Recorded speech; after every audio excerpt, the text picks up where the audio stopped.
Of evidence-based practice in the context of criminal defense work. Other than Kentucky, which seems to be the only progressive state in the United States, apparently, when it comes to this issue. Evidence-based practice came about with a doctor whose name I've now forgotten. But as far as we can tell, he was the first doctor to actually use genuine research using like a method, a scientific method, hypothesis, theory, etc.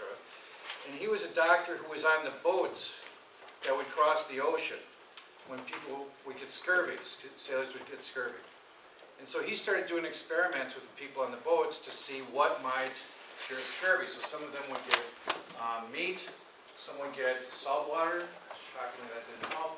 And eventually he happened upon citrus and realized that scurvy was caused by the lack of a vitamin or something in citrus. I don't really know the medical aspect. But as far as we can tell, that was the first evidence-based practice. That was the advancement from leeches to now what we think of as medicine. So it's a very common term in medicine.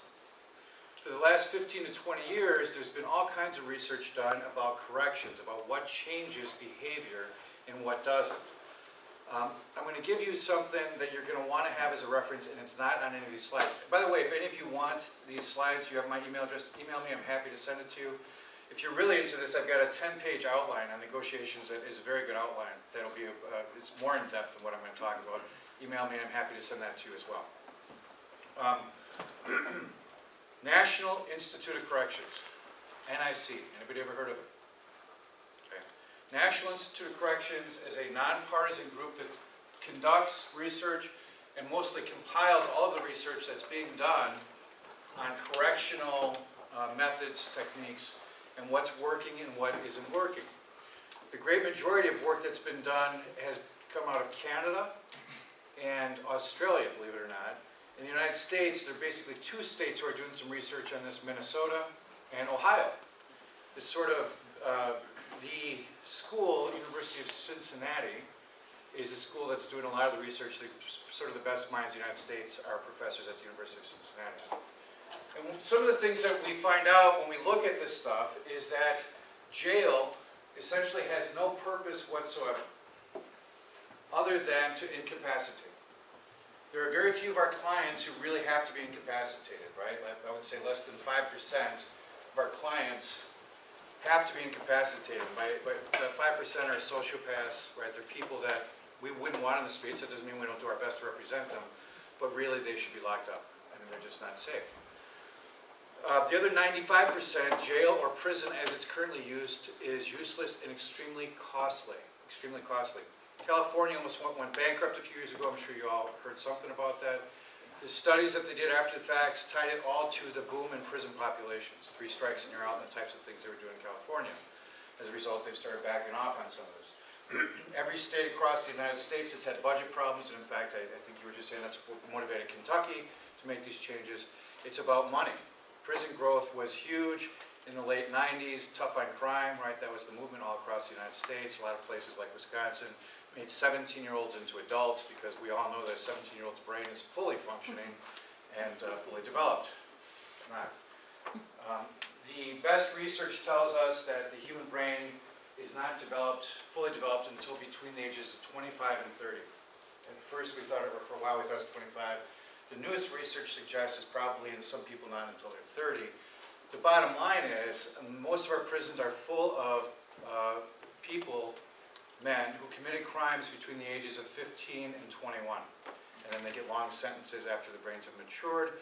And it's because whatever part of the brain that has to do with seeing into the future and restraint is not fully functioned. In my opinion, this is as a result of evolution. Eventually we're going to evolve out of this, I imagine. But if you think about the survival of the species, there was a time where what we wanted was young men who thought they were invincible, in other words, thought they couldn't die, were impulsive, and would do anything we told them to do. In other words, warriors. That same brain in a modern society is problematic for the same reason I just said. It thinks it can never die, it's impulsive, and it does what other people tell it to do, mainly friends. So, having the threat of jail does nothing to stem somebody who thinks they'll never get caught and they're impulsive. I mean, you can see why in jail, the threat of jail doesn't work. Jail as a deterrent doesn't work for anybody who's in the system. For the great majority of us here, One or two of you might be exceptions. Threat of jail is enough because we are what's called self-correctors. I imagine some of you may have done something stupid in college. Imagine some of you may have done something stupid last night. But most of us are self-correctors. We realize, boy, that was really stupid. I'm not going to do it again. It does no good to stick you in jail because you will correct yourself. For a young person, and this is key, how many people have judges or DAs who say, you know what, let's just put him in jail for the weekend for something relatively minor so he gets a taste of it and he won't do it again? Who's ever heard that? That is the worst thing you can do. For self-correctors to stick them in a jail setting with people who do commit crimes has the reverse effect. It does not deter. At best, it's a wash. It doesn't do anything. But a lot of the research suggests, in fact, it increases recidivism to put a self-corrector in a jail setting. Because let's say they shoplifted and you stick them in jail overnight. Now they're sitting next to people who have been selling cocaine, who have been doing robberies, who have done this, that, and the other thing. Like, well, that ain't so bad. One of the biggest predictors about whether somebody's going to end up in the criminal justice system and stay there is who their friends are. So when our mother said, you know, you shouldn't hang around with that guy, he's a bad influence, unfortunately for me, it was my friends' mothers who were saying that about me. But most of you, your mother said, stay away from somebody like me. Our mothers were right. The research backs that up. We want to change who the friends are. Sticking a self-corrector in jail with somebody who's the bad influence is the wrong thing to do. It increases recidivism. Prison sentences do nothing to deter crime at all.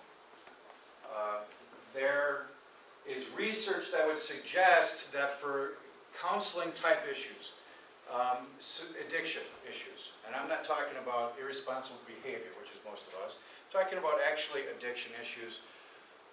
There's research that suggests, despite what many of us think, that actually therapy for sex offenders can work in a prison setting. It requires somewhere between 7 to 15 months, no longer. This is the key though. For it to work, and this is why it doesn't work, you need to get out of prison with the same services as you had in prison. Otherwise, all you've learned how to do is to not use in prison or not be a sex offender in prison. Is there any place here where you get out of prison in your state and you have the same services that you had in prison? Like daily classes, daily groups, daily check-ins? No. Only if you transition to a community corrections or have that. If you go to a community corrections house, something along those lines, but even in my experience in talking to people around the country, they're usually not as intensive as what you're getting in prison, right? But that's the only way it's going to work is if you have that, and we don't put the money there, we'd rather put the money in the prison than in the treatment. Again, it makes no sense to send anybody for treatment purposes to a prison for more than 15 months. The reason I gave you the NIC, if you Google NIC, you'll find their website. They've got thousands of articles on this stuff. They've got all the research there. I'm not going to give you all the different sites because you can go find it on your own and we could be here for 3 days just going through the sites of the studies, etc. That information is crucial, I think, to any serious negotiating we're going to do on behalf of our clients. What I'm going to talk about is how we negotiate, how we develop strategies, etc. But that information, to me, is one of the most important advancements that's occurring in criminal justice right now. I have just started giving talks specifically about evidence-based practice. I'm going to be doing one for NACDL in the next year or so on this issue. It's really, it's enlightening information and really helpful to us. It's incumbent upon us to find ways to educate prosecutors and judges on this stuff. Even in places, Wisconsin has become very progressive in this area. The county I work in is extremely progressive in this area. But the only people that are keeping the judges and the DAs honest are the defense attorneys. It's too easy to slide back into just giving people jail just because that's what we have always done. Okay? Any questions about that before I move into more specifically negotiations? All right, principles of negotiation. When we sit around at the cave or at the pool talking about war stories, when we go down to the bar wherever we live and work and talk about war stories, what do we talk about? Trials, good motion hearing, right? Got evidence case thrown out or evidence thrown out. Do we ever talk about the great negotiations we did? We don't. And there's a good reason for that you shouldn't, number one. Because you don't want ever a prosecutor to have what I call buyer's remorse. In other words, I get a really good deal, the prosecutor hears I'm bragging about it, it's going to be a blue moon before I get another good deal. So we don't want to brag about that unless it's to somebody we really, really trust, like an office mate, somebody like that. We don't want to brag about it.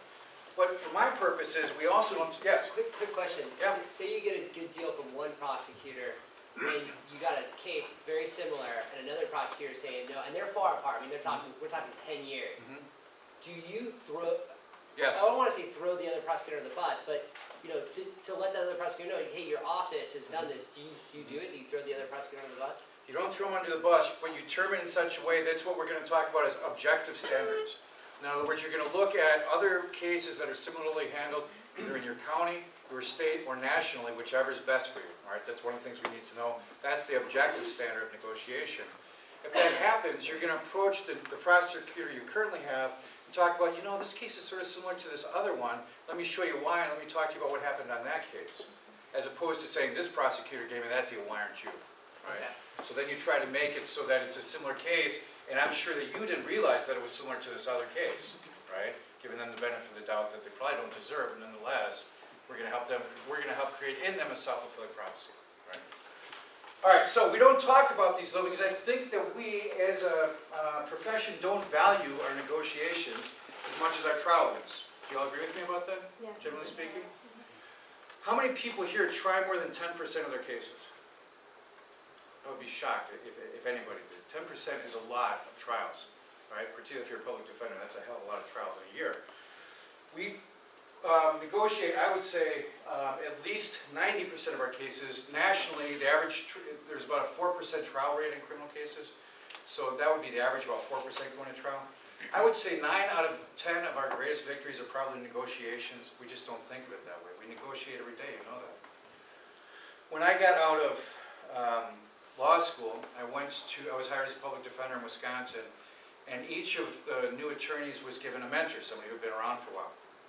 The mentor I was given is a guy by the name of Tom LeConte, who was a city kid much like myself, and had a bit of a sense of humor and didn't realize that I was awfully literal. So I went to him and I said, Tom, I never learned anything about negotiating in law school. I took a lot of trial practice courses, I never took anything on negotiations. I mean, how do you do this? And he said, this is the key. In your first year, they have to know you're serious.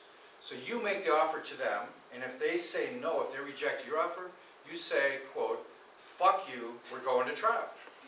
As I said, I was very literal. So my first year as a public defender, I had 16 jury trials, because I literally said, fuck you, we're going to trial. At the end of the first year, I won some cases nobody thought could be won, and I won some cases that should have been won. And every prosecutor in a 3-county area thought I was crazy. It wasn't such a bad thing, right? It's not such a bad thing to come out of law school where nobody knows you. I moved to a new state, and everyone thinks you're a little crazy. But what I came to learn a few years later when I was working in the training division in Wisconsin is that nobody anywhere had a negotiation program designed specifically for criminal defense attorneys. So then the Wisconsin public defender paid for me to go get trained in Washington, D.C. with the government negotiators, the people who negotiate like government contracts, labor disputes, things of that nature.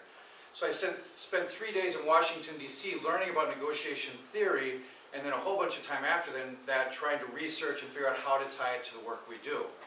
Interestingly, time and again we would do negotiation exercises, meet with these people who do this for a living, and almost every time I had the best result or one of the best results in the entire room. And it's because, as you all know, we're used to having, uneven facts. I mean, these guys, what a joke. They all had even facts. I mean, either side could win, right? To go in with facts like that for us is sort of great. Wow, this is a great case. We could try this case. So that was my experience, and I put together the program. And as far as I know, this is still the only program that's out there for public defenders and like full-time criminal defense lawyers on negotiation. So I've started bringing around different public defender agencies. I never charge for that because I think it's really important, and I think it's really valuable. One of the first things we have to do to become a better negotiator is to have consciousness, to actually think about it.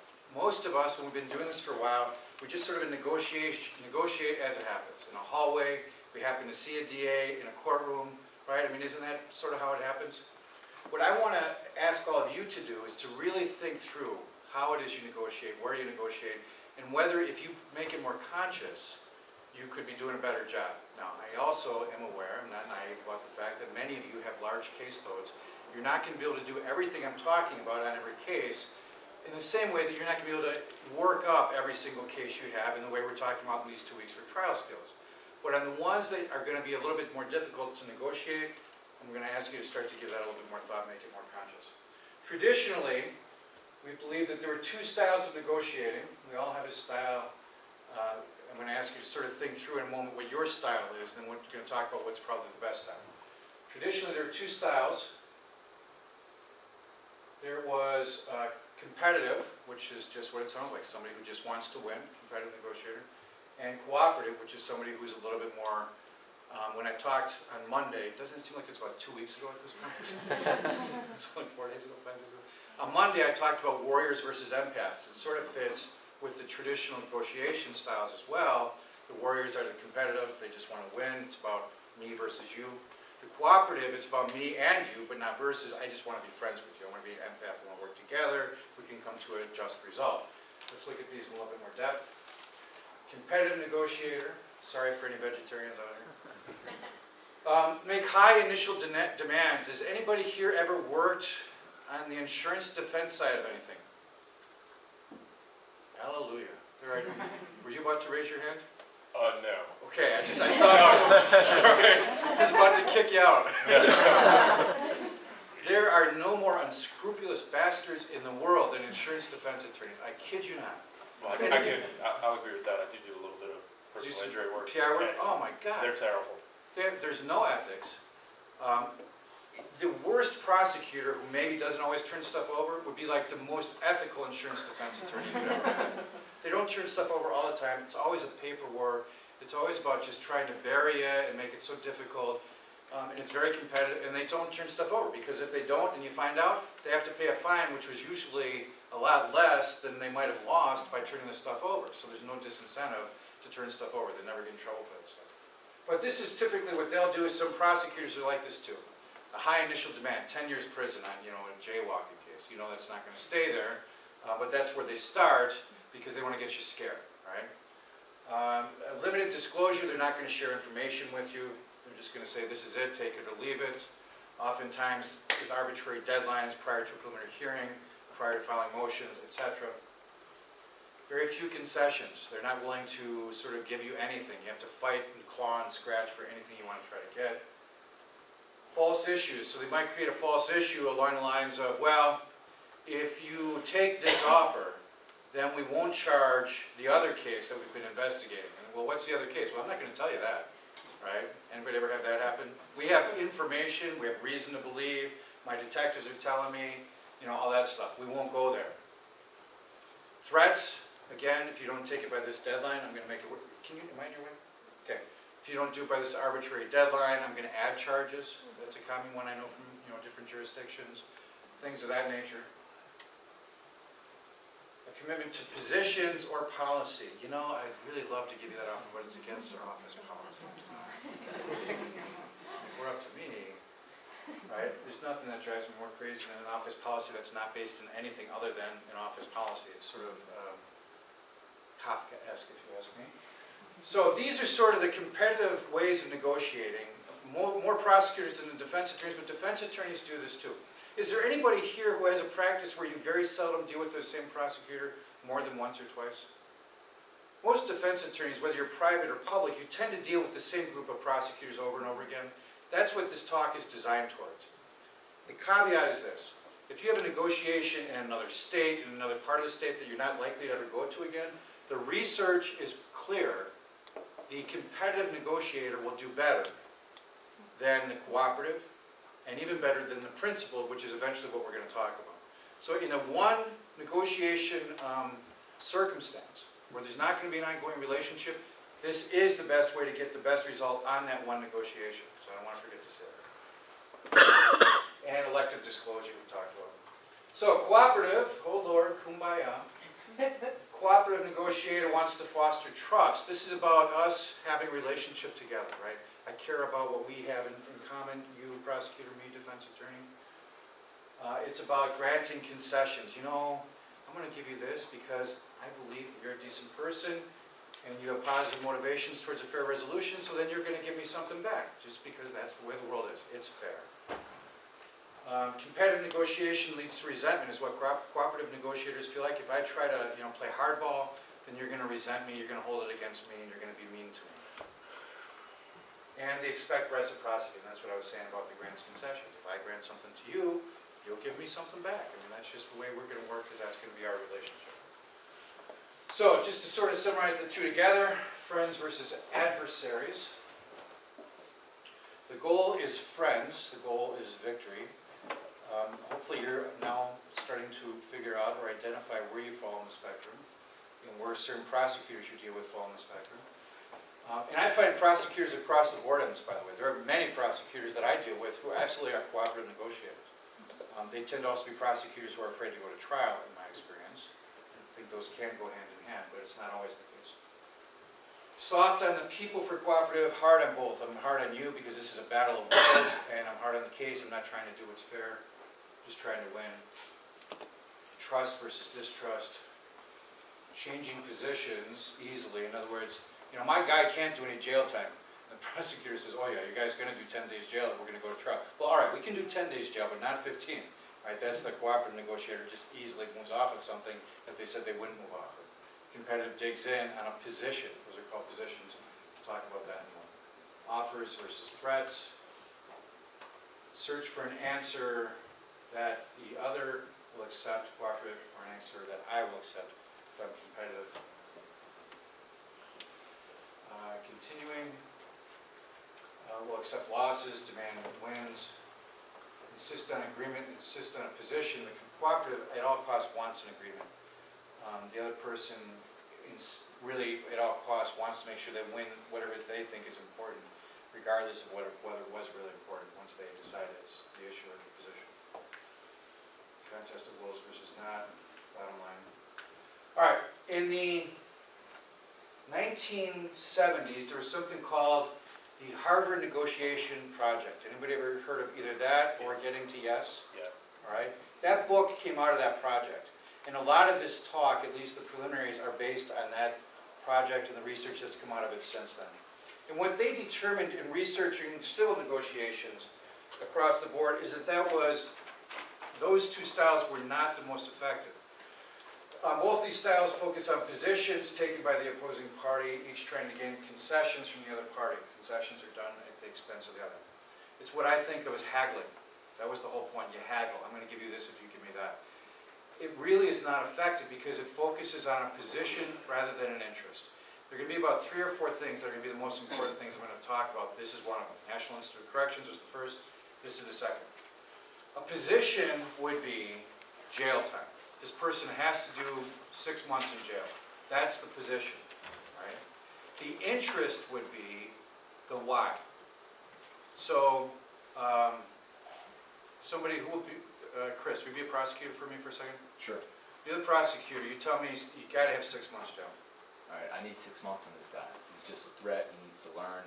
Okay, tell me why you need to have 6 months jail. Because for what he did, we need a proportionate penalty to the offense. The offense is pretty egregious, so I understand that it's his first offense, but you know it's pretty bad, so he needs 6 months, otherwise he's going to go out and commit this offense again.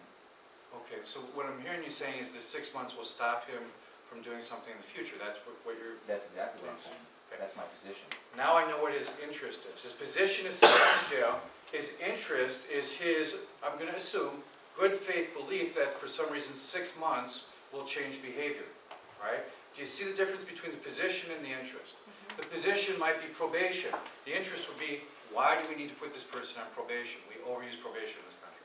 We way overuse probation.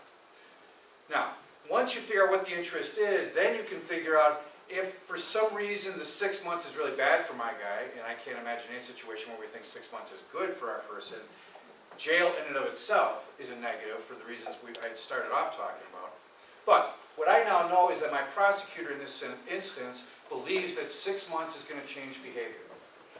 I then know what I have to do is somehow help this person know we can meet their interest, which is behavior change. We've identified it in a whole different way that makes more sense.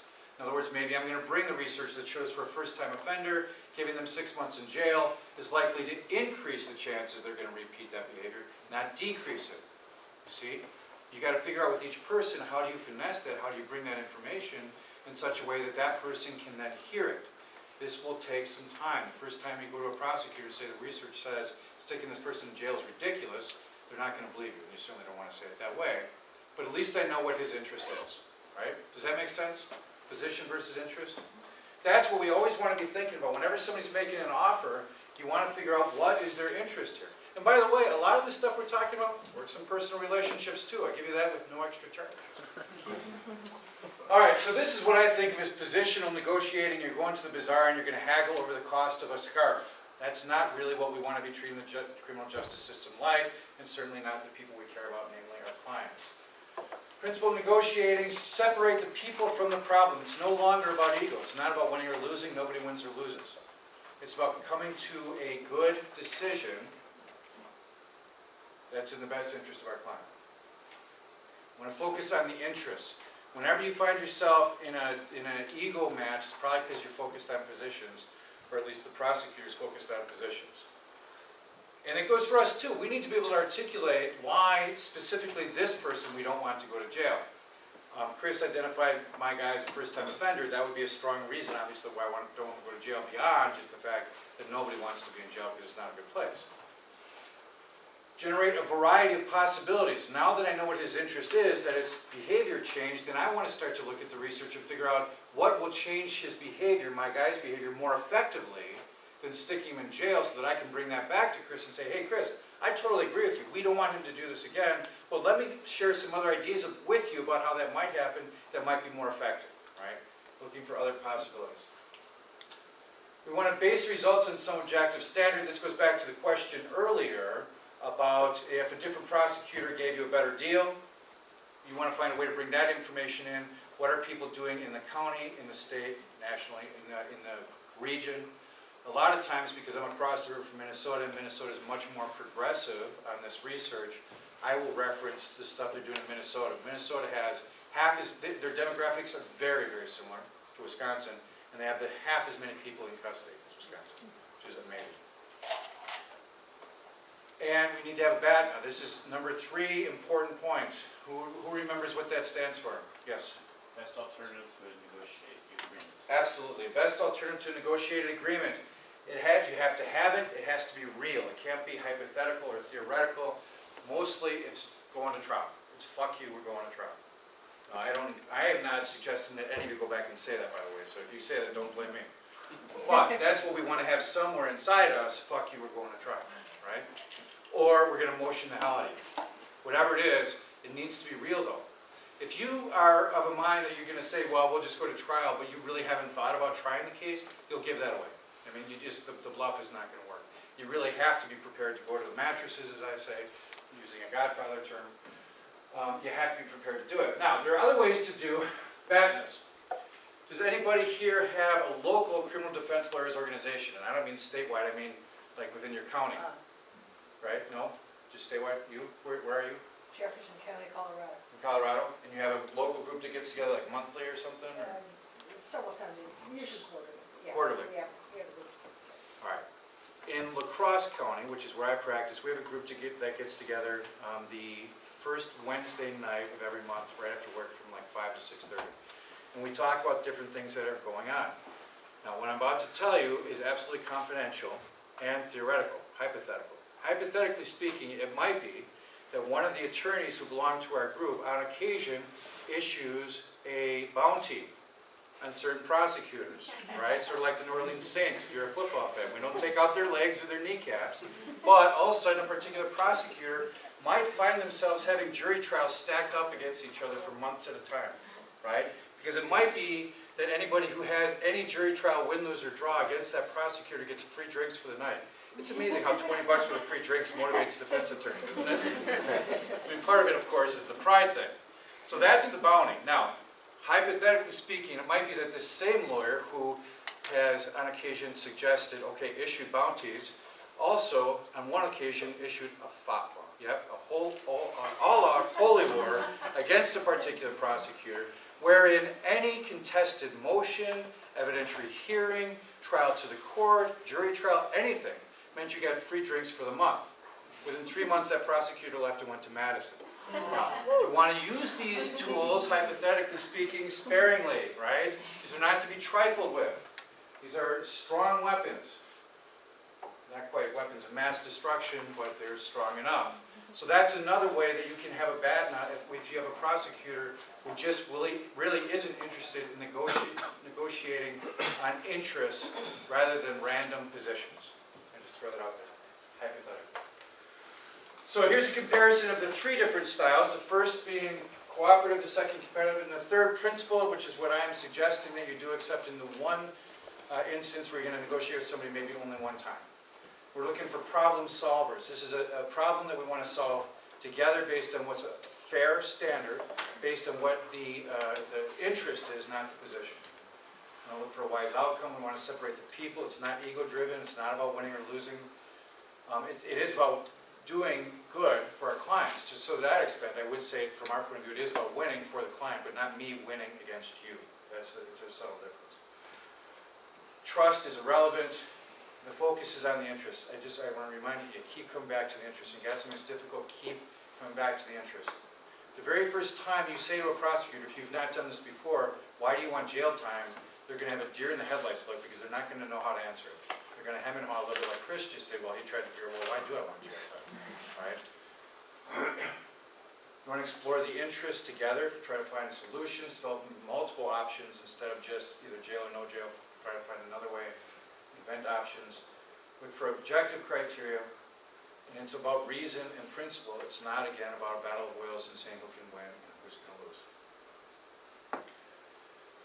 And we want to avoid having bottom line because bottom lines are position-oriented, they're not interest-oriented. That's the reason for that.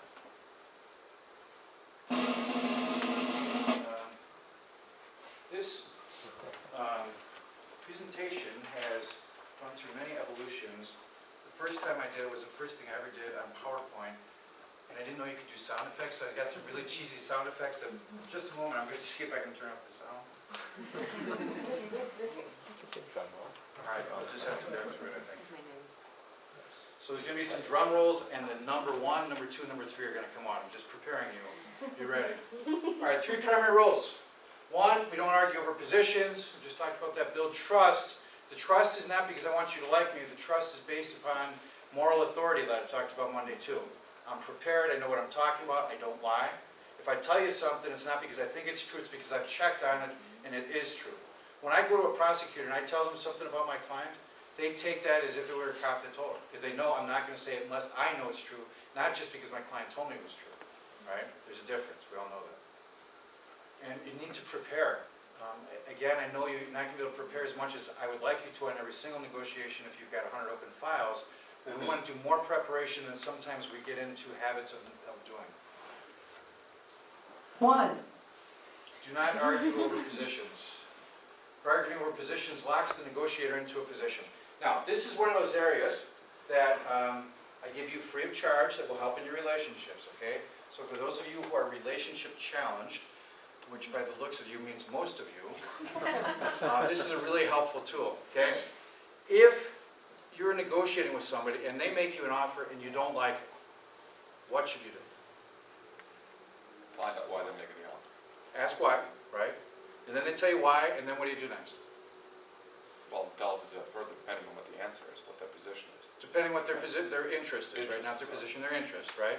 And so if I know what, like I know what Chris's interest is now, it's to prevent, to create a change in behavior so that this person doesn't do this again. I now know that that's what he wants to do. Let's say I know of a group that somebody could go to that will change behavior, right? I just happen to know that, by the way, putting somebody who's a self-corrector in a group with non-self-correctors is almost as bad as putting them in jail. So that's not always a good idea. The best thing you can do with a self-corrector is nothing. Leave them alone. Absolutely. And it's so hard for us to do. Really, it is far and away the best thing you can do. Not a class, not counseling, not anything. Certainly not probation. Leave them alone. But let's just say that that's what I want to argue. Let's have them do this group instead. Should I then say that to him? Right? This is the negotiation. Chris says, I want 6 months. I say, why? He says, I want to make sure he doesn't do this again. I say, hey, I get that. I don't blame you. But I happen to have this group that I know about, and the research shows that that's more likely to keep Johnny from doing this again than stick him in jail. Do I tell Chris that? Yes. Yes. Yeah. Right there. And then he pivots to the real interest, which is not to correct him, but to punish him, just Yeah. like every other similar case that he's punished. Retribution, right? Remind me to come back to retribution, because that's an interesting topic in and of itself. The answer is no. I don't want to say that right then. That's the worst time to counter-propose, is right after you get a proposal.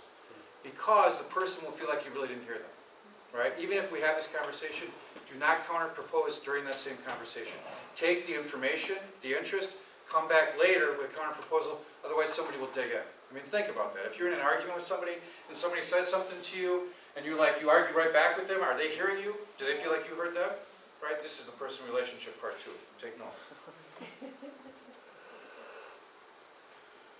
We look for the underlying concerns. And you get to a good point here, do I believe Chris really cares about behavior change, or is he just trying to dress it up in something that sounds more socially acceptable?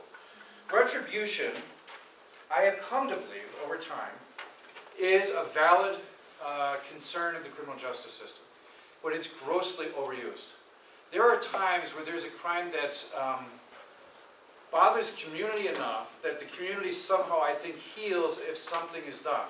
Too often we think that has to be jail or prison, and too often we think that all cases need that. Very few cases the community could care less or know anything about. There are, on occasion, I think, cases where retribution is a valid concern of the judicial system. For the longest time, I didn't believe it was valid at all. Retribution is different from revenge. I'm not saying revenge. I'm saying retribution can have a valid part of the criminal justice system. It's overused. If he truly is about retribution, the case we're talking about is not that case, right? And then I have to be able to identify what is his real concern versus what he's really telling me. If on the other hand, I believe him when he tells me I want to change behavior, then we can have an honest conversation about how that can actually occur. And that's part of scouting out the prosecutors you deal with. We don't want to haggle. I'm not going to, if he says 6 months, I'm not going to turn around and say, well, how about 3 months, right? From an interest point of view, what's the difference between 6 months and 3 months? Maybe there's a difference. If my guy has to go back to school in 3 months, then maybe there is an interest. But generally, we're just trying to see what the best deal we can get is without paying attention to what the interest is underneath it. We're just trying to, if he says 15 days, I'm going to say 10. Right? If he says 10, I'm going to say 8. And then eventually we'll end up at 9. I mean, how many people have negotiations that go like that, right? We want to get away from that. Positional arguing is inefficient. That's not as big a deal for us, although it can be if you have, a lot of cases and you're constantly having the same arguments over and over again about, 5 years probation versus 4 versus whether somebody really needs to be in probation or using probation as a punishment, which it should not be. And it can engender ill will for the reasons that we've talked about in the previous examples of competitive negotiating. 2. We want to build trust. And again, this is the sort of trust I was talking about before. That's not about me wanting you to like me. I mean, if you like me, that's fine. But what I really need you to do is trust that I'm honest, that I have moral authority, that I have integrity, that when I say something to you, I mean it, right? Including, if I say to you, because of the interest I have, or the interest my guy has, if we can't address that interest, we're going to go to trial. If I say that, I have to mean it. I mean, we all know prosecutors that won't try a case, right? You all know defense attorneys who have the reputation that they won't try a case. We can't be that person, or this all falls apart. You have to have the bad enough. Build credibility. You want to show genuine concern. I know. Now, isn't this sort of some weird stuff? Show genuine concern towards prosecutors. How many people here generally like the prosecutors to deal with? You mean like friends or just? Just generally like them. You don't have to, go out with them or anything. I mean, if you sleep with dogs, you get fleas. I mean, I'm not suggesting that. What have you heard? Huh? What have you heard? What have I heard about sleeping with dogs and fleas?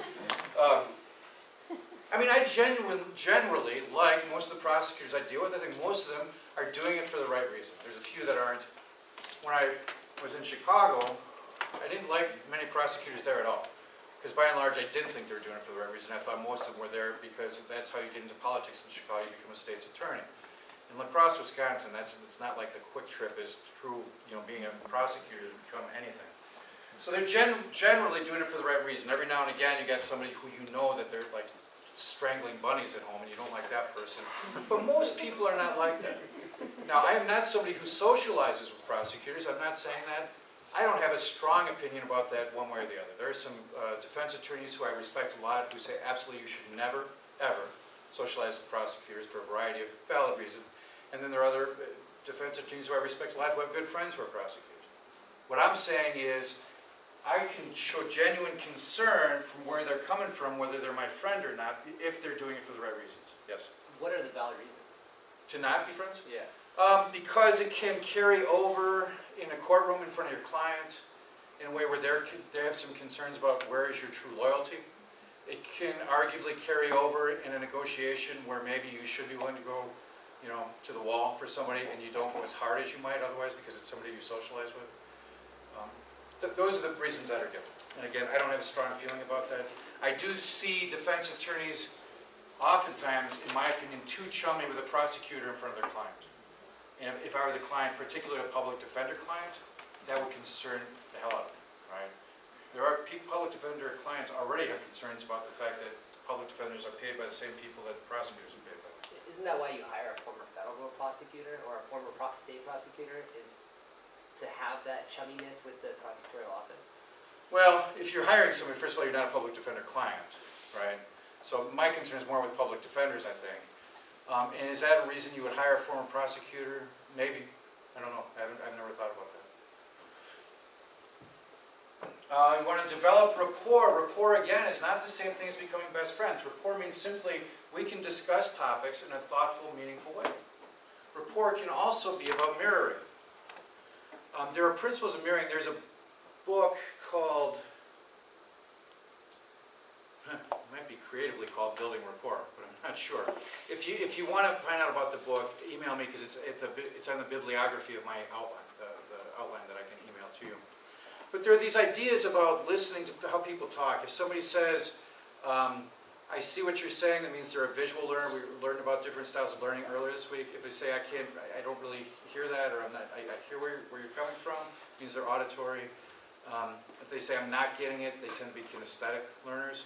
So then you can start to couch terms that are more visual, oral, or kinesthetic. That's one way. Just the physicality, the rate of speech, you can start to mirror. That can create a feeling of rapport. It's very technical. Unless you're really into this, I would suggest forget about it. I just throw it out there. If you're really into it, then look at the book. Otherwise, just forget I said it. 3. Prepare to negotiate. Starts with a client interview.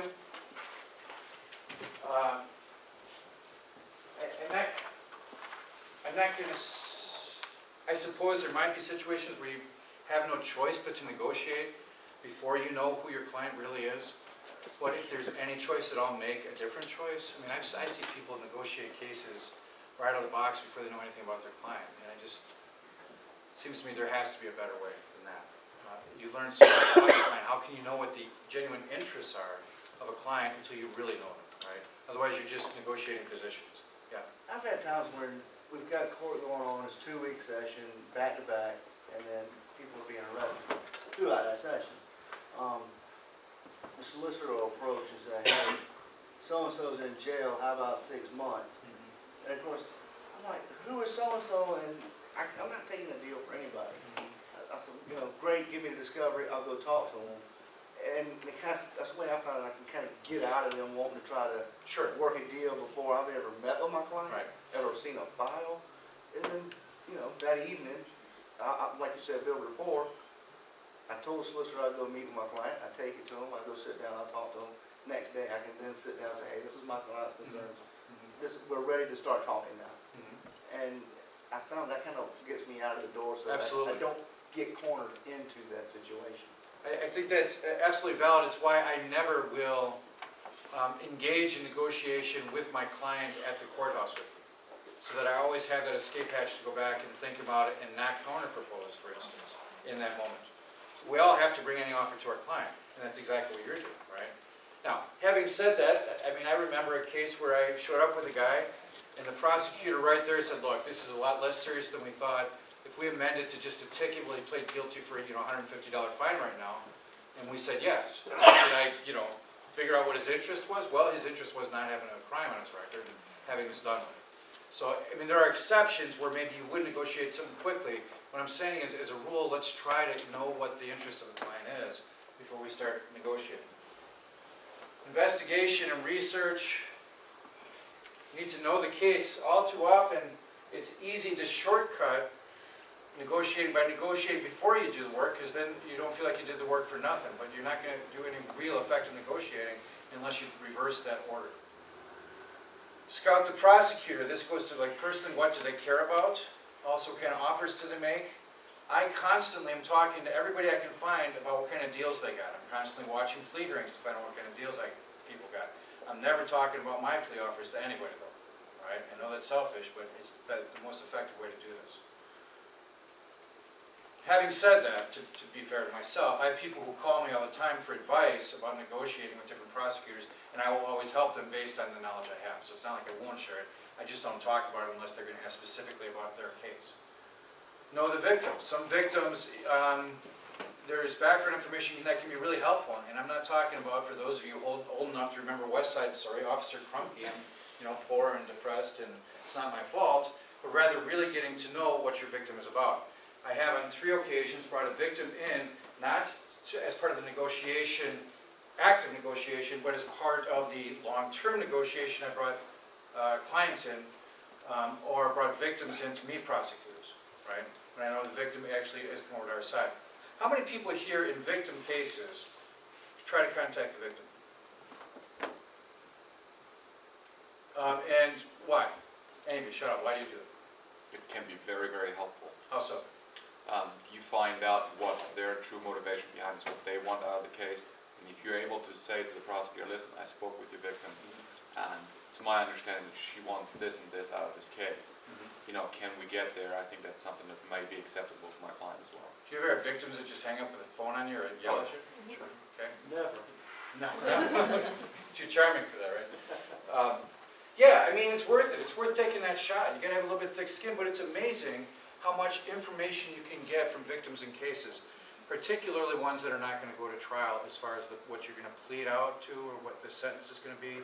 And I can't tell you how many times where I've called a victim, and they were so grateful that I called, because number one, I was able to express remorse on behalf of my client instead of waiting till the sentencing.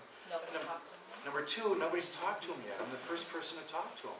They're like, thank God, somebody's finally telling me what the hell's going on. So then they'll be calling me, getting close to sentencing, to say what's going to happen. You know? Yeah. We have mandatory no contact orders in criminal cases. Yeah, that's probably hard to contact the victim. That's for the client. Oh, for the client. attorney can. Oh, you can, but they can't. And Sure. so contacting them to find out whether they want that to continue. The contact, right, Are they no willing contact. to go into the judge and say, no, this guy is supporting the kids, I have to. Like in a DV It case can or be something, Can right? be critical. Yeah. Yeah, I think a lot of places that's true. I mean, we have this very similar, any sort of domestic case, there's an automatic no contact. And the victim has to call the DA's office to see about trying to get it lifted, but oftentimes if I'm the one that'll call, I say, look, this is what you would do if you want to do that. Now, you be careful, you don't want to be Oh, yeah. accused of trying to manipulate somebody. But I'm telling you, for every time I get hung up on, I probably have 3 calls that are either neutral or good, right? They might just say, you know, I appreciate you calling, but I really don't have anything to say to you. In fact, it's probably less than 1 out of 4 where it's a negative experience. There just aren't that many that are really negative. I get the one, I'm sorry, but I need to talk to my attorney first. Yeah, right. And I say, who's your attorney? Yeah. And you know, I'll know who the attorney is, yeah. Keith, do you think it's important that you personally call? And the reason I ask is I worry about being the only Sure. ears. Maybe you being a witness if they say Right. something that's important. If it's a case that I think is going to go to trial, then I probably don't do that unless there's a compelling reason.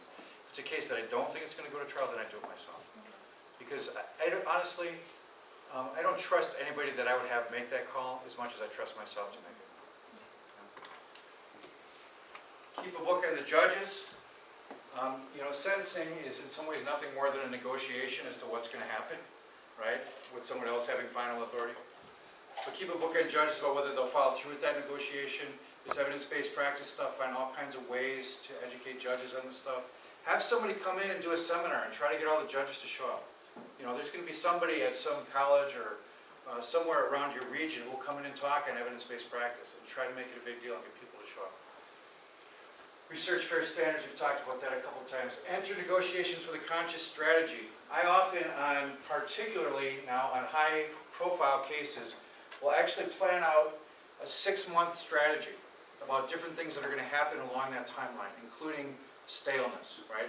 If you're doing any high-publicity cases, you know that you gotta let something else with more publicity show up before you can really start to negotiate that case. Otherwise, that person, the DA who has it, or prosecutor who has it, it's too interesting to them. You gotta let something else shiny come through so they can see something else that distracts them.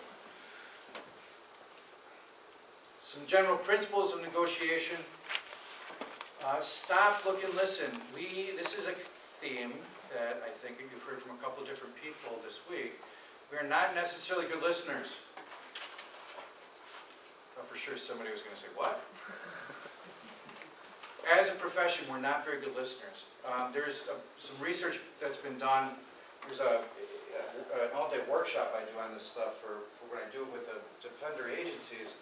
In the second half of the day, I talk about this research that's been done between good negotiators and great negotiators. All right? What is the difference between those two? Not bad. We leave bad out. There's some interesting research that's been done between good and great. And great negotiators talk maybe 20% of the time, 30% of the time during negotiation. The great ones, right? Good ones are going to talk about 50% of the time. We want to listen more. We want to ask questions. The why question is so crucial. Whether you end up negotiating the case or not, the why question is great.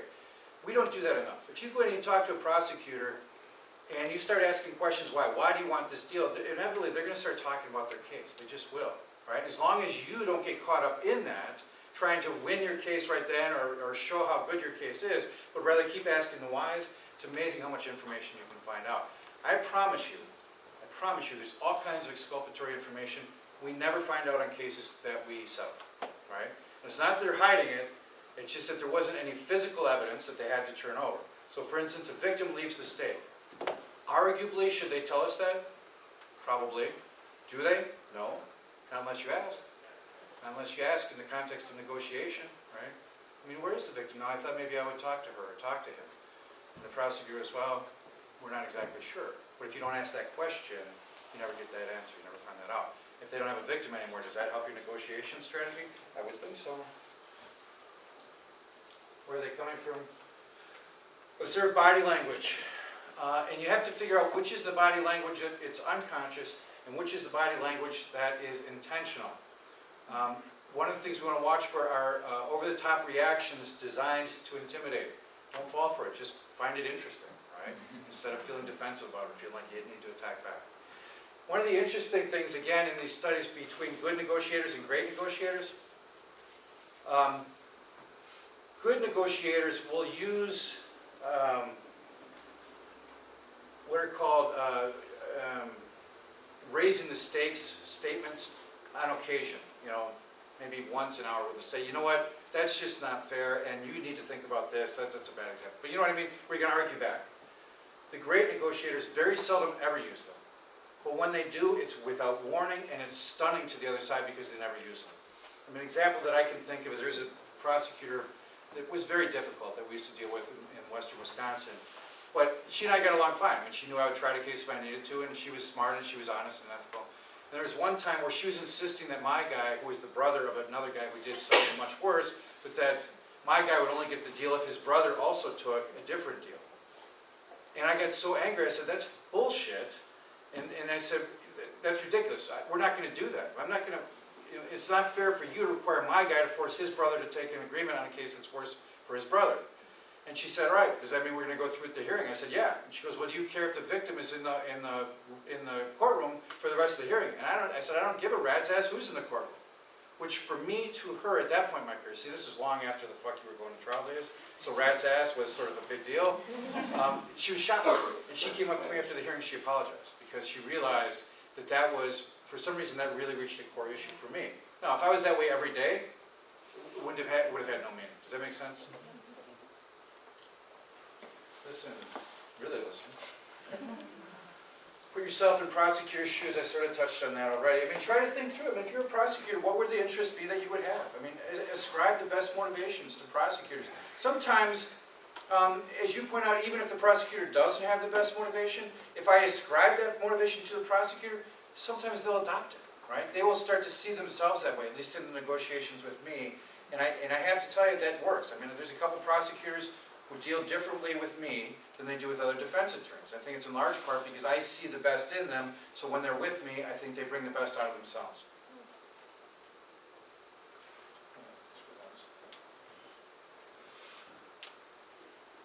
Engage the prosecutor in spirit of cooperation. This can be a really disarming style, where if the prosecutor's got a particular interest they're trying to meet, and it seems to be in conflict with an important interest to me, I can simply say, look, let me just tell you, what our interest is, what we're working about, and see if there's some way that we can figure this out together, right? Have you ever tried that with a prosecutor? It's really interesting, isn't it, when you do that? Let's see if we can try to figure this out together.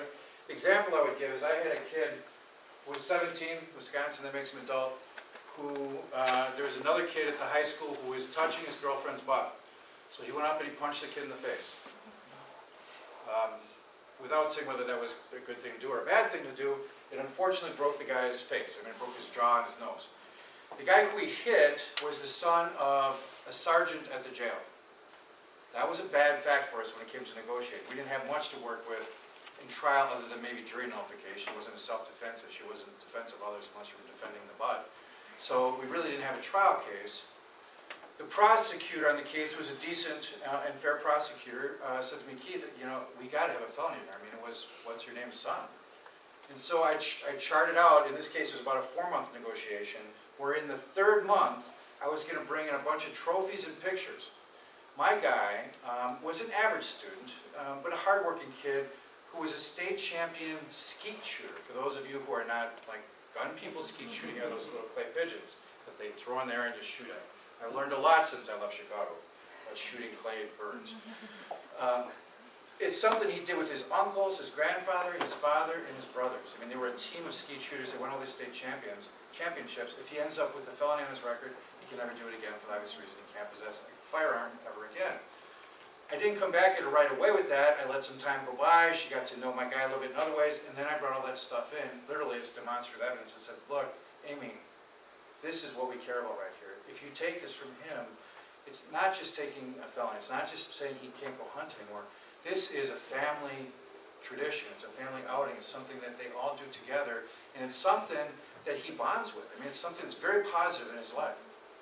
And she just starts shaking her head, and she goes, Keith, why did I know eventually I was going to agree with you? Because at that point, then we start to negotiate how she could negotiate it with the sergeant. So then she and I engaged in the spirit of cooperation about how to help her negotiate with the sergeant. What could we do? Because that was her interest, frankly, was the sergeant.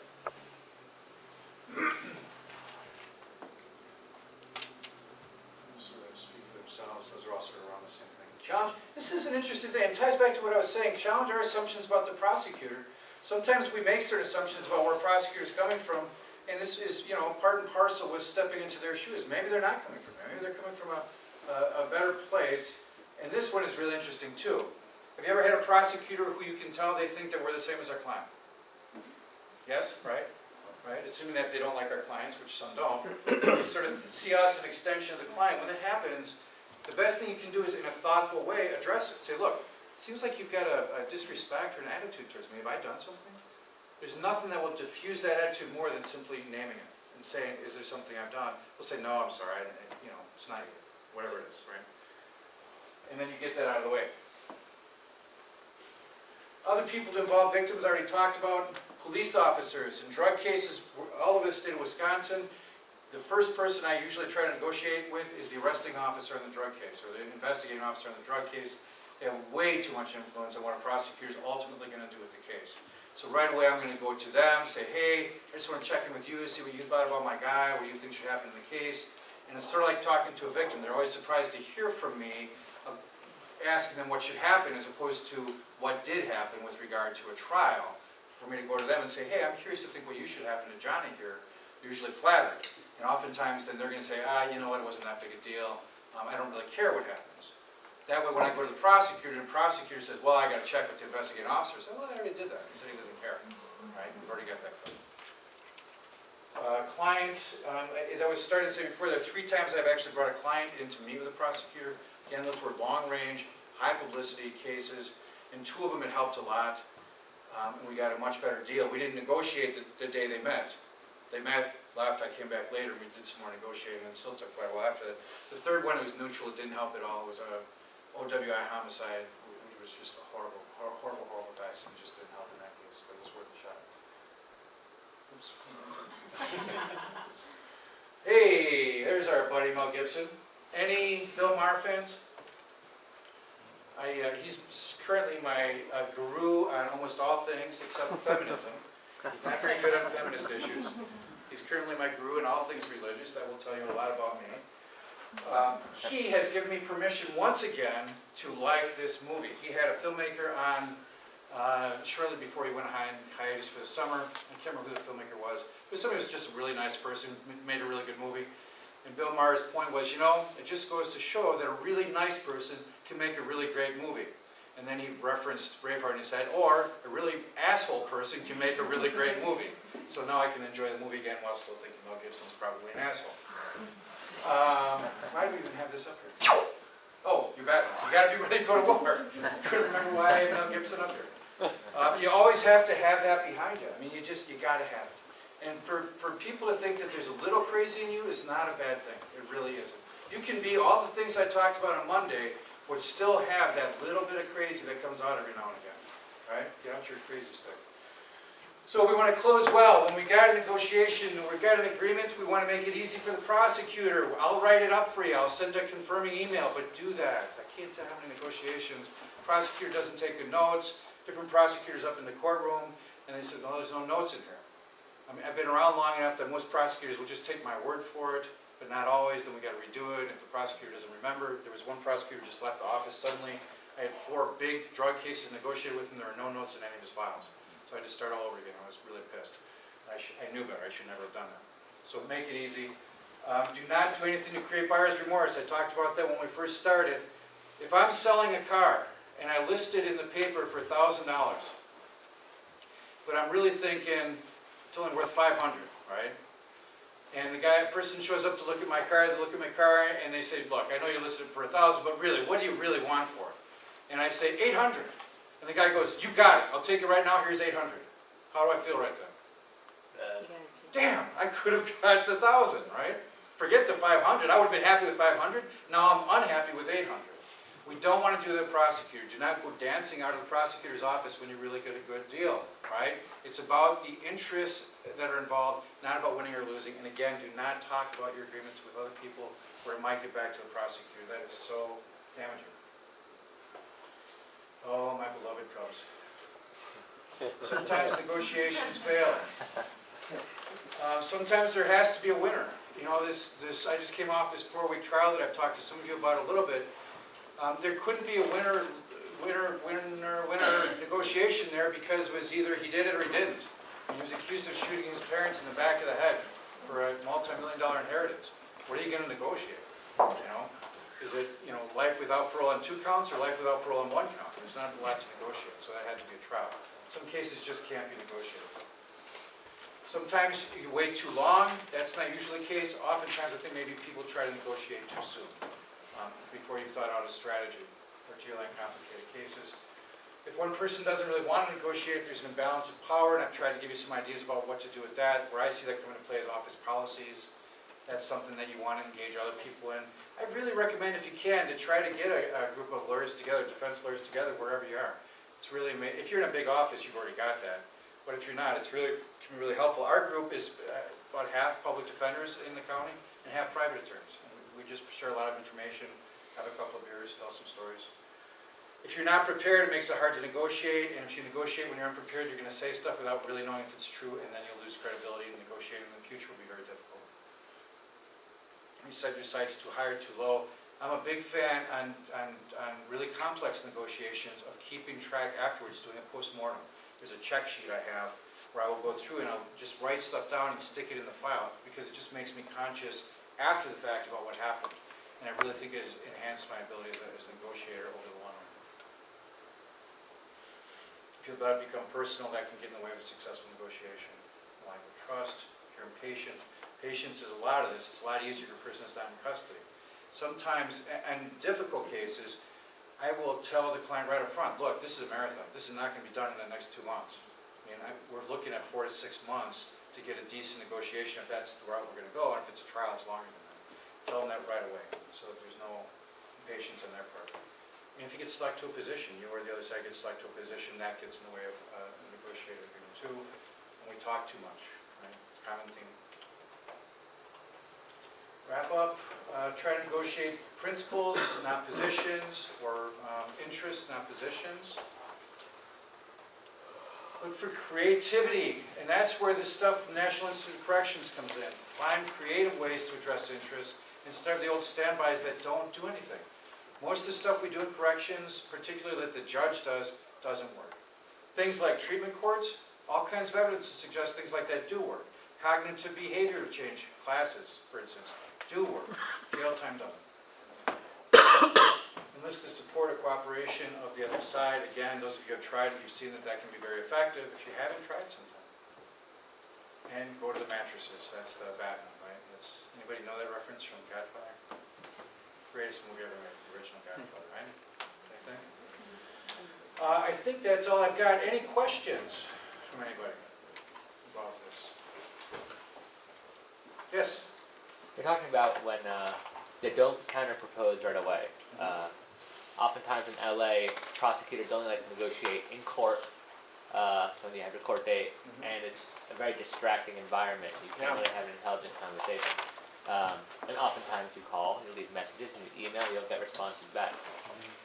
How do you approach that? You go to court, you talk to the prosecutor, now I know that he said something, I'm not going to tell him, how about this, or, how about this idea that, jail's not going to resolve the problem, just wait till the next court date, come in, try to make it happen that way? Is there another approach that you... Well, yeah, I mean, you got to figure out within your particular system where that's going to work, but, I mean, you can see why that's not an effective way to negotiate, right? Absolutely.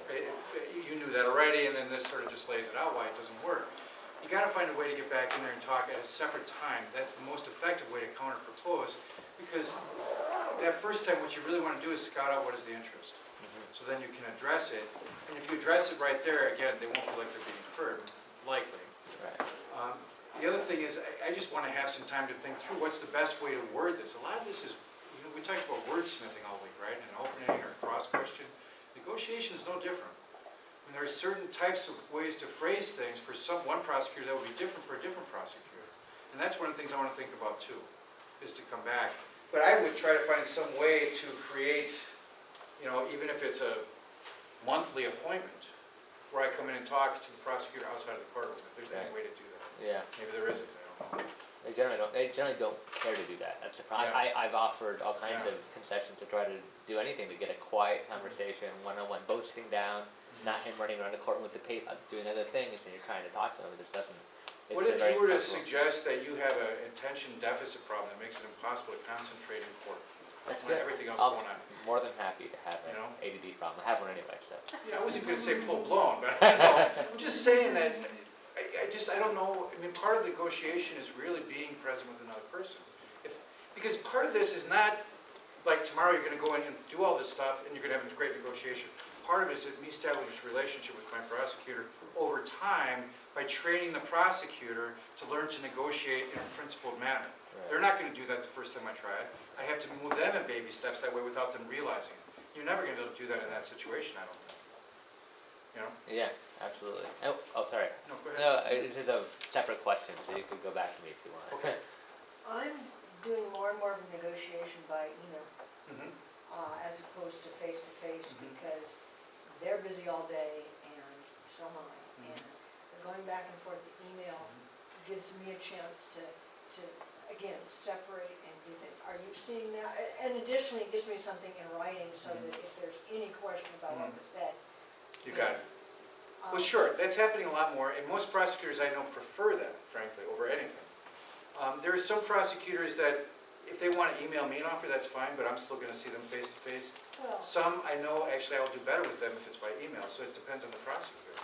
But some, I just know I'm going to do a lot better if they have to look me in the face. well, I yeah, just know it. well, it depends on the case and the prosecutor, obviously. Sure. But I'm getting a lot more response, they'll get back to me in the evening, and so that I get a lot more chance to address their interests. Right.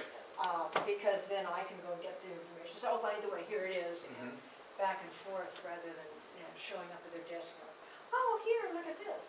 So, You know, it's funny, every person is obviously different, and in that context, I mean, what we're talking about is that some prosecutors, if I'm in their office, they're gonna have a hard time saying no. With some prosecutors, if I'm in their office, they're gonna have a hard time saying yes, because they feel anxious. But I hate negotiating with prosecutors right out of law school, there's nothing worse, right? Because if you've been around for a while, if you've got any name recognition, they think you're gonna try to take advantage of it. And I don't, I mean, I'm not saying I wouldn't, but I don't, right? But to try to negotiate with that person one-on-one, they're feeling under the gun, so they're gonna say no just because they're afraid to say yes.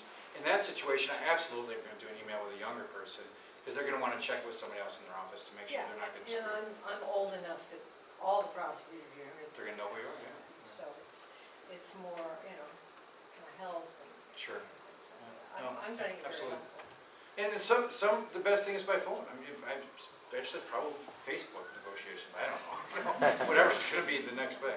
Yeah. I'm What do you not- propose with the, No, I don't quit either. What? how do you propose to deal with the prosecutor saying, hey, listen, I'm tired of bidding against myself, you know, you always come back with a counter.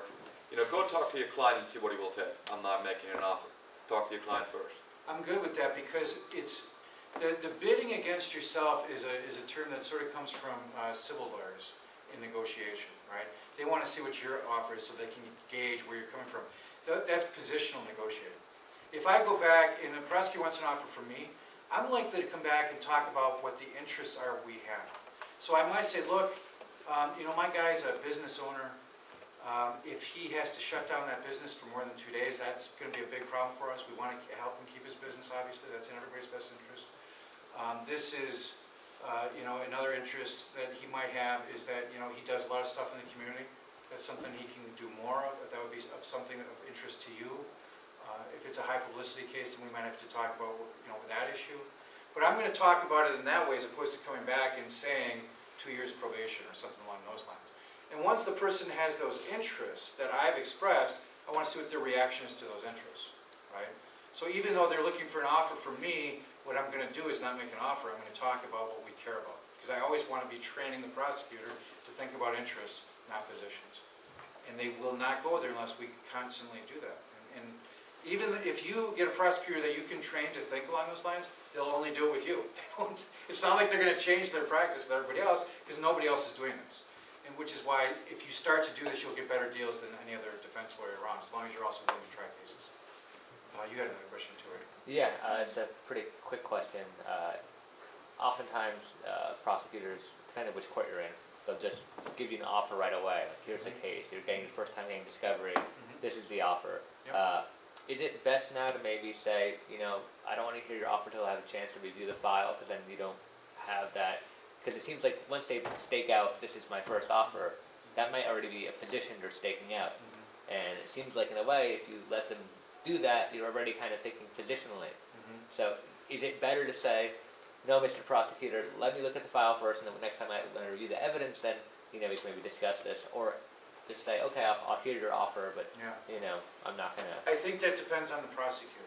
There's a prosecutor that I used to deal with who's now a judge who would make an offer early in the case, and I would know that we were never going to stay where that offer was because it was always sort of ridiculous. He didn't mean it to be. He just didn't know how to value a case early on until it looked like it might go to trial. So I would just never even respond to his offer. He gave everybody an offer up front. I just wouldn't respond to it because he didn't dig in on it. Right. As long as I didn't counteroffer. I saw people counteroffer with him, he would dig in and he wouldn't forget. And if he felt like it was an ego thing, that would be a problem. But if I came back to him 2 months later and said, hey, I have some new information for you that I'd like to share with you, the first offer he made was sort of gone. I mean, it just didn't matter anymore. On the other hand, if it's somebody who then putting the offer in the file automatically forces them to dig in, yeah, then you got to keep that offer out of the file until you start to talk about interest. In whatever way you need to negotiate the non-negotiation. Right. I would agree with that. Absolutely. Okay. We have a bunker where we sit with the judge in chambers and all the attorneys come in and talk about all the cases with one prosecutor in there. And when there's an offer from the prosecutor, and then the judge will give her input as to whether accept or not. But then the judge knows what the offer is. He won't let the prosecutor change it later on. And a lot of times there's things that they say, we're not gonna, you know, I'm not gonna accept the deal where it goes down. If the offer goes down, this is what the offer is. you're gonna accept it or reject it. And even if the prosecutor changes their mind later on, she won't let them do that. I would, I don't know how to handle it. I'm gonna say something off the top of my head that I've not thought through, obviously, since you just asked me the question. But I'd be inclined to get every defense attorney I could find around there to start scheduling appointments with the judge so they could negotiate their cases. I'm serious about that. And the judge is gonna say, I can't negotiate the case. Well, but you are. I mean, But they do that, no. that's what I'm saying, is, but after that first offer, instead of trying to go back to the prosecutor after that offer, Yeah. go back to the judge and say, Judge, this is why we need to negotiate the case some more, and keep scheduling appointments with the judge. The judge is like, fuck it, I'm tired of this, I don't want to be involved in it. I mean, that's just off the top of my head, I don't know, that's a really No, weird she likes situation. it, she likes it. We have case Because I do, I go laws. back and say, Judge, I know, you know. Well, I think it's talked about this against the last time, but I'm Constitution, but bringing they this find, up. with Chicago, they do the same thing, they find a way around it. Yeah. Yeah, There's no constitution in Colorado, in Chicago. there's no Constitution in Chicago. I don't know, Right about that. Well, actually, we've had Denver municipal court judges say, well, the constitution of that is not enforced against us. Well, in Chicago, I'm talking state court in Chicago. Well, yeah, City court. yeah. Denver city, county court. We don't do the constitution. On the record. On the record. On the record. See, this is all in chambers off the record, right?